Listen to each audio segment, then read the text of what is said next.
Good morning, hello everyone, আসসালামু আলাইকুম। সবাই কেমন আছো?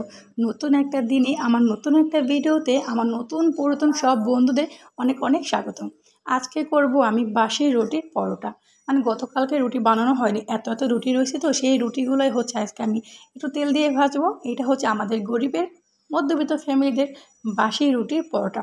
এটা কিন্তু ভাতে একটু মনে হয় না যে এটা বাসি রুটির পরোটা, কারণ এটা খেতে যেমনটা মজা, দেখতে খুবই লোভনীয়। আর দেখো দেখে কি মনে হয় এটা বাসি রুটি? মনে হয় এই বুঝি আটাটা গুলে এই বুঝি পরোটাটা বানাইছি। একেবারে দেখতে খুবই সুন্দর হয়েছে। আমি কিন্তু মাঝে মধ্যেই খাই এটা, খেতে না আমার কাছে বেশিরভাগ ভালো লাগে চা দিয়ে। চা দিয়ে গরম গরম পরোটা খেতে বেশ ভালো লাগে। আর দুপুরে কী কী রান্না করব সেইগুলো এখন গুছিয়ে টুছিয়ে নিব। আজকে রান্না করব পুঁই শাক দিয়ে চিংড়ি মাছ। বাট চিংড়ি মাছটা খুঁজতে যাই আমি তো পুরা বেহাল অবস্থা, মানে যে চিপা কাঁচি থেকে আমাকে এটা খুঁজতে হয়েছে কি আর বলবো। মানে একেবারে মুরগির নিচে পড়ে গেছে চিংড়ি মাছগুলো। এই সেই সাধনার চিংড়ি মাছ। চিংড়ি মাছগুলো কিন্তু বেশ বড় বড় ছিল, কিন্তু মানে ওঠাতে যে আমার হাতে যে কয়েকটা কাটার গুঁতা খাইছে তার কোনো শেষ নেই। তো দেখো চিংড়ি মাছগুলো বের করে রাখলাম, যেহেতু চিংড়ি মাছ ভিজে ভেজে তেমন একটা বেশি সময় লাগে না। এদিকে চাটাও হয়ে গেছে। আর বাঙালি সকালে তো এক কাপ চা না খেলে মনে হয় না যেন সকালটা শুরু হয়েছে বা ঘুমটা ভাঙছে। এদিকে তো দুপুর রান্নাবাড়িও অলরেডি শুরু করছি।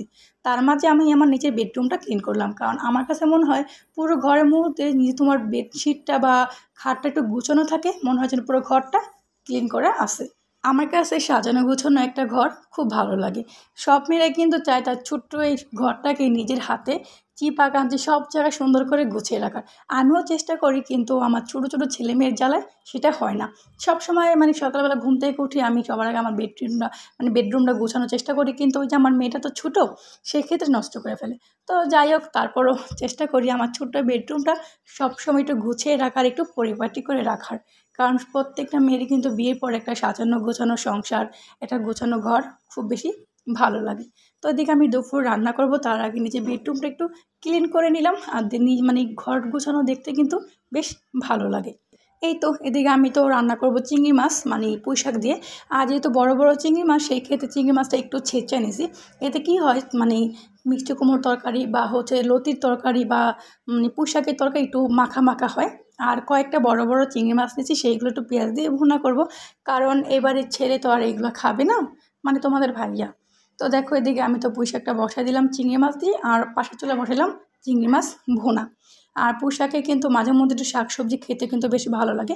আমি আমার শাশুড়ি মা একটু শাক সবজি ভর্তা এগুলো খুব বেশি পছন্দ করি। আর আজকে কিন্তু ছিল অনেক বেশি গরম, পরিমাণে গরম পড়ছে, মানে আকাশটা হয়েছে একটু মেঘলা মেঘলা, মানে যেন মেঘে ঢাকা, কিন্তু এক ফোঁটা বাতাস নেই।